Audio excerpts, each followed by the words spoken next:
Hello everyone. This is the second video of our Banking and Monetary Policy Gujarat Board Standard 12th Economics textbook. Okay.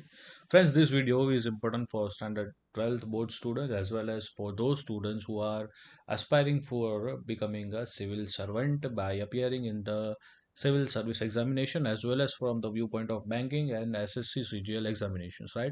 So before starting I would like to request you all कि हमारे channel को like कीजिए, subscribe कीजिए और ज़्यादा से ज़्यादा share करें ताकि अपने फ्रेंड्स को भी इस सीरीज़ का बेनिफिट मिल सके। सो फ्रेंड्स, फर्स्ट सेशन में हम लोगों ने डिस्कस किया था what is bank, what is the definition of bank, meaning and introduction of banks, right?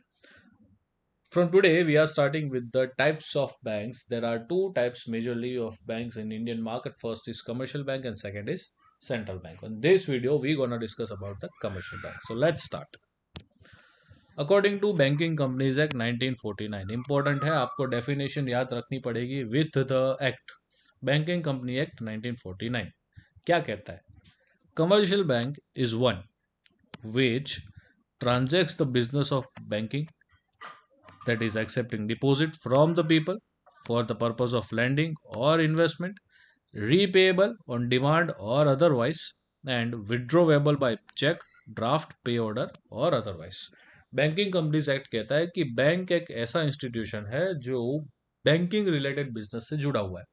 अब बैंकिंग रिलेटेड बिजनेस क्या है? तो कि भाई डिपॉजिट्स को एक्सेप्ट करना लोगों से, फिर लोगों की डिपॉजिट को आगे इन्वेस्टमेंट या लोन या क्रेडिट के फॉर्म में आगे लैंडिंग करना, एंड जब आपका कस्टमर आपके पास पैसे लेने आता है तो ऑन डिमांड आप उसे उसकी जो भी मॉनेटरी वैल्यू उनके अकाउंट में है वो प्रोवाइड करवाना। Through which medium? Through cheque, through draft, through pay orders और थ्रू अदरवाइज, राइट? ये आपकी डेफिनेशन है according to banking companies act 1949। Now, commercial bank is a business unit which provides banking service for a profit. Important point.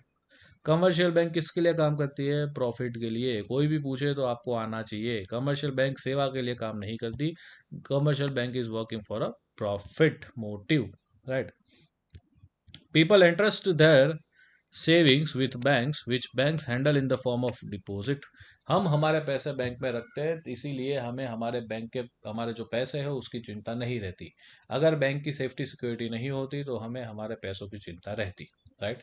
Bank also use some of this deposit of other economic activities and therefore give interest to the depositor, right? For example, मैंने 10,000 रुपये bank को दिए, आपने अपने 10,000 रुपये आपकी bank में जमा करवाए हुए हैं, आपके फादर ने, आपकी मदर ने, आपके सिबलिंग्स ने 10-10 हज़ार रुपए यहाँ पे बैंक में जमा किए हुए, कुल मिला के से फॉर एग्जांपल हम सब की बैंक जो है वो एसबीआई है, और एसबीआई में आप लोगों ने कुल मिला के हम लोगों ने 50,000 रुपये डिपॉजिट करवाया। अब एसबीआई के पास अगर कोई तीसरा बंदा बैंक के पास लोन लेने जाएगा तो एसबीआई के पास इन टोटल 50,000 रुपये क्या है, लोन के लिए देने को है।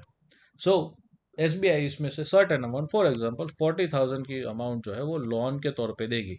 अब 40,000 रुपीज़ की लोन जो है वो ऐसे मुफ्त में तो दे नहीं जाएगी, तो उसके ऊपर इंटरेस्ट चार्ज किया जाएगा। फॉर एग्जाम्पल 8% इंटरेस्ट बैंक इसमें से चार्ज करेगी।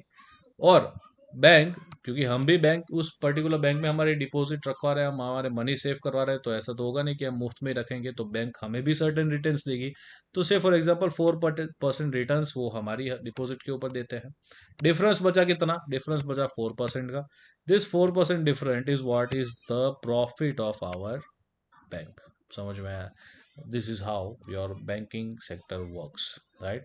इस तरीके से पूरे ही बैंकिंग सेक्टर को वर्क करवाया जाता है। समझ नहीं आया है तो एक बार वापस आप इस वीडियो को पॉज कीजिए, रिवाइंड कीजिए और पूरा का पूरा एक्सप्लेनेशन समझिएगा, राइट?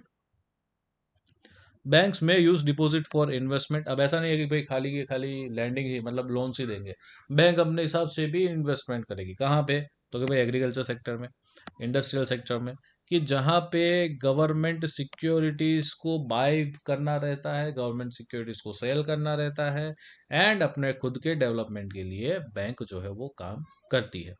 एंड इससे जो पैसा आया, जो इंटरेस्ट आया, वो अपने कस्टमर्स में थोड़े पोर्शन में डिवाइड कर देगी और थोड़ा पोर्शन अपने पास रखेगी। When banks invest some of the deposit they earn profit and they land the money they earn by changing interest, right. तो यहाँ पे जो बैंक को इंटरेस्ट मिलता है वो बैंक के लिए क्या हो जाएगा, खुद का प्रॉफिट हो जाएगा। And the lending rate of interest is higher than the rate of interest which gives on the deposit. Again मैंने जो आपको समझाया, अगर मैं लोन लेने जाता हूँ तो बैंक मुझे 8% इंटरेस्ट के साथ लोन देगी, लेकिन मैंने अपनी डिपॉजिट बैंक में रखी हुई है तो उसके ऊपर मुझे बैंक 4% इंटरेस्ट देगी। दोनों का डिफरेंस आया कितना, दोनों का डिफरेंस है 4%। This 4% is nothing but the profit of your commercial bank. This is how commercial banks works, right? Now the lending rate is higher than the rate of interest which bank gives on the deposit, and the difference between two is the profit earning. Hence banks are called commercial institution. Point to be noted, अगर exam में पूछा जाए कि भाई banks are called commercial institution, main reason क्या है, तो ये 2 लाइन आपका आंसर है। समझ में आ गया? You can elaborate that in your language, आपको बहुत अच्छी तरीके से आता रहेगा वो। In other words, the banks undertakes activity of mobilizing people's money in order to make profit, and therefore they are commercial institution. Again, one more reason why banks are commercial institution, right? So ये आपके commercial banks थे। अब इसके कुछ status देख लेते हैं कि इंडिया के अंदर क्या सिनेरियो है। Yes, presence of commercial bank in India. So commercial banks in India operate in the public as well as private sector. हमारे पास SBI, PNB, Canara, syndicate bank जैसी पब्लिक बैंक्स भी है। At the same time axis, HDFC, IDBI जैसी commercial private commercial banks भी है। After the economic reforms of 1991 foreign banks have also entered, जैसे कि Australia New Zealand bank है। इसके अलावा स्विस बैंक आप लोगों ने नाम सुना होगा, जिसकी ब्रांच इंडिया में नहीं है, बट यहाँ से बहुत सारे लोग ऐसे हैं जिनके अकाउंट्स वहाँ पे है, right. You can understand the point I want to clear. इसके अलावा आप अगर देखोगे तो आपके सिंगापुर की बैंक आपके पास है, आपको जर्मनी की बैंक इंडिया के अंदर मिल जाएगी। तो ये सारी ही फॉरेन बैंक्स जो है वो प्राइवेट सेक्टर बैंक के अंदर इंडिया के मार्केट में रन हो रही है। There are financial companies which functions like banks in an unorganized and organized money market of India also, and there are also existence of cooperative banks, जैसे कि Gandhinagar cooperative banks, Ahmedabad cooperative banks, इसके अलावा Rajkot, Junagadh district cooperative banks, ये सारी banks आपके अंदर काम करती है। By the official definition of banks in India, only those companies which are listed in the second schedule of RBI Act 1934 are called scheduled banks and are the real banks। ये सारी banks मैंने जो अभी आपको बताई, ये सारी की सारी बैंक्स जो है आरबीआई एक्ट 1934 के सेकंड शेड्यूल के अंदर रजिस्टर्ड होनी चाहिए, तभी उसे रियल बैंक माना जाएगा। Otherwise they won't be considered as the real bank, right. All the rules and regulation of RBI apply to this banks, right. जो मैंने अभी आपको नाम लिए, Canara bank, Axis bank, HDFC, इसके अलावा सिंडिकेट जो अभी कैनरा में मर्ज हो गई, PNB, SBI, ये सारी बैंक्स आपके आरबीआई एक्ट 1934 में सेकेंड शेड्यूल में ऑलरेडी रजिस्टर्ड है। एंड इसी वजह से इसे कई बार शेड्यूल कमर्शियल बैंक्स भी कहा जाता है, राइट। यहाँ पे शेड्यूल बैंक के अंदर आपके पास दो ऑप्शंस आप देख रहे होंगे, कमर्शियल बैंक से एंड कोऑपरेटिव बैंक से। कमर्शियल बैंक के अंदर public sector, private sector, foreign banks and regional rural banks, आपको 4 टाइप्स इसके देखने को मिलेंगे, as well as cooperative banks अपने आप में एक शेड्यूल बैंक का टाइप है, right. So this are the status and types of commercial banks जो कि आपके आरबीआई एक्ट इंडिया के अंदर जो है 1934 के अंदर ऑपरेट हो रहे हैं according to second schedule, right. So this are the classification of second schedule commercial banks. I hope आपको कमर्शियल बैंक्स के बारे में जितने भी डिटेल्स यहाँ पे इस बुक में दी गई है वो सारी की सारी क्लियर हो गई होगी। एंड आपके कोई भी डाउट्स है तो आप कमेंट बॉक्स में जाकर डेफिनेटली बता सकते हैं। We gonna discuss that in the upcoming session.